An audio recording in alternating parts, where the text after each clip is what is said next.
Tyler's here.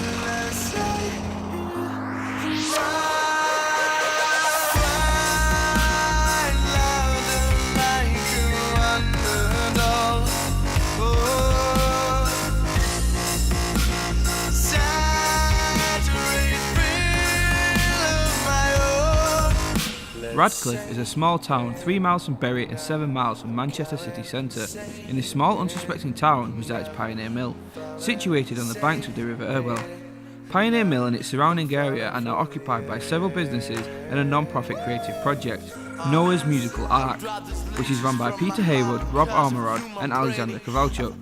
This non-profit project charges the minimum amount to bands to pay for the overheads of the project, in return for a rehearsal room and studio facilities to record in.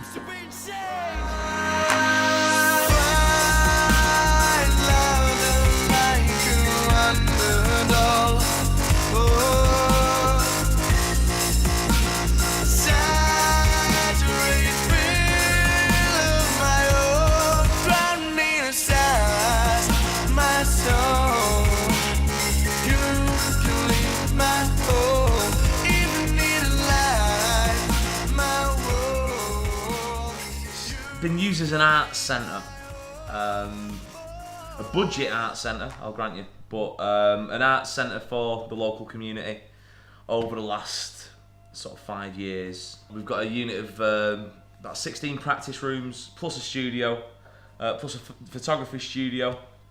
We have had cage fighters in the past, and all sorts of weird and wonderful people wanting to utilise the space. From the ages of 18, they have been utilising unused space around Pioneer Mills in order to produce their own music and help others do the same. Basically, there's been unused mills with a lot of space that we've utilised, and what we've done on the tightest of possible budgets is construct as much as we possibly can from that.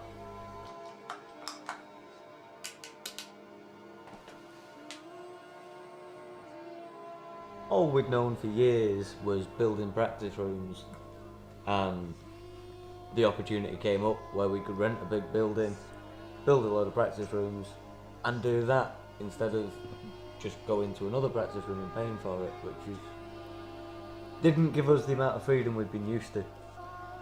And then Pete came along with the wonderful idea of building a recording studio, didn't you, Pete? Somewhere through that we met Pete, managed to drag him on board. Yeah, I turned up with... Distract him from his plans. Yeah, I turned up with a load of recording gear hoping to build a studio. They built a studio with no recording gear, and it all kind of stemmed from that. We're using Cubase 5 because we're too poor to afford Cubase 6. We use Cubase because I grew up using Cubase and these guys had no choice, that was what I brought with me. We've got 2 Focusrite Sapphire units, which are great, good quality preamps in them. It gives us enough for channels to do pretty much whatever we want with. We've got an audio recording computer, which is a home built thing. It breaks on us all the time, I don't really know why we use that. We've got a selection of microphones, AKGs, Shores, nothing too expensive. If there was a place like this available when we were younger, for 30 quid a week, for your own room, that you've got access to whenever you want it, I'd have snapped their hands off. But the thing is, we were never in that position, because before that position even became an option, we'd built a practice rooms. As interest in the Ark accumulated, more and more different forms of media and arts were attracted to the cheap costs and friendly atmosphere. One of the most prominent additions is the Infinity Cove, constructed by local photographer John Paul Brown. The Cove was built for a photography studio. It's been used by numerous bands. In fact, it's been used by pretty much everyone in the mill, other than ourselves, I think. Yeah.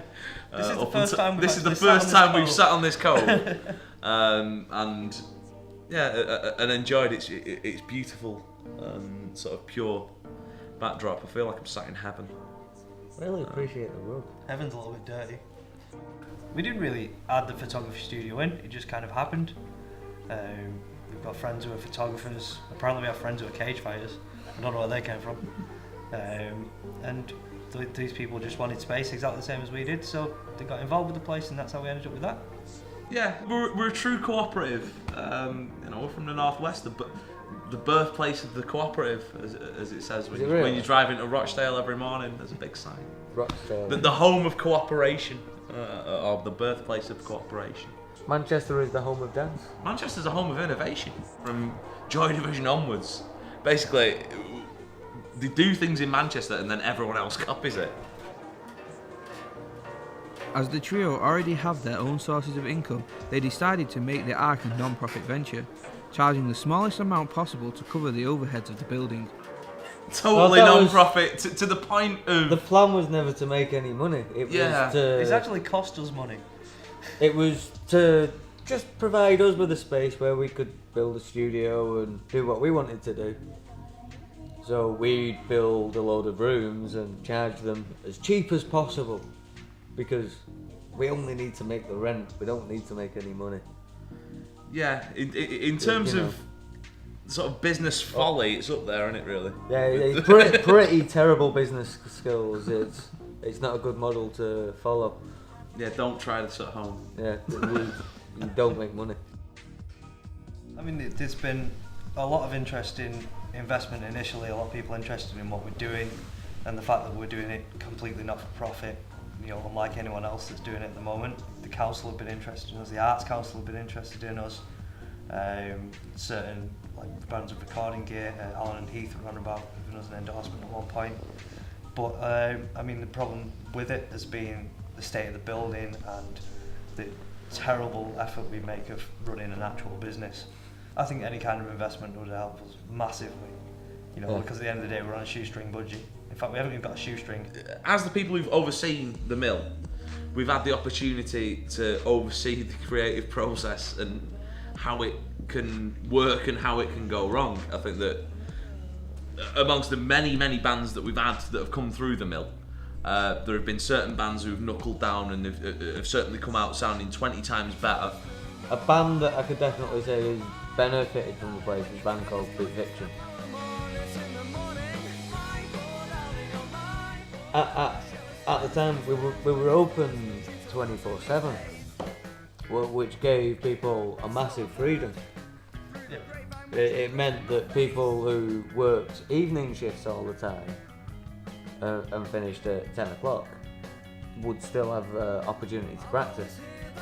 Well, your average band doesn't work on necessarily 9 to 5 o'clock. Well, no, but it's something that they, in particular, at that time took advantage of. And from there they've gone from strength to strength, and they recently topped the indie chart on the internet. Yeah, they're doing really well for themselves. When you think that we were born out of a bedroom studio, that's where I started. All of my gear was originally in a bedroom at home, and I got involved with this place because it got too big and I couldn't fit it all in my bedroom anymore. But there's so many people doing that same thing now. Now we've got to a point where we're more of a professional recording facility. You go back to 1997, I think was the watershed moment when White Town did Your Woman, which got to #1, which was recorded in someone's bedroom. And I think that since then, particularly with the availability of stuff on the web and the fact that you can download pretty much anything you want, has opened that up to so many different people. And I think that that's what's led to such a varied music scene now. Despite the group's best efforts to maintain the Ark, the decision was made to move to a studio-only unit. We've decided to move because running a place with 16 practice rooms in it has become an untenable business proposition. Bands are not reliable in any way, shape or form, much less in terms of any financial sort of situations. And as such, we've got a lot of bands who have owed us money, who have left the place without paying that back, because we've not had any sort of formal, agreement in place. Then, we've got no sort of place in which to claim that money back. So at the end of the day, we decided to move because we wanted this place to be a collective. It was never intended to be a business. It was supposed to be a collection of bands that all contributed to paying the rent on a building. We just got to practice here for free because we were looking after it and making sure all the money got to the right people. But we're not in a society that really lets you do that anymore. People don't look at it that way, they look at us as a business, and it doesn't work. No one pays the money that they owe. So we constantly struggle. So we decided to downsize to something that's just a not-for-profit studio, rather than running the rehearsal rooms and all the stress that goes with it. All we need to really worry about is soundproofing it for ourselves. Yeah, we're moving That's to good enough for me. a location that's much more capable of taking the structure of a studio. The benefits are more psychological than anything else.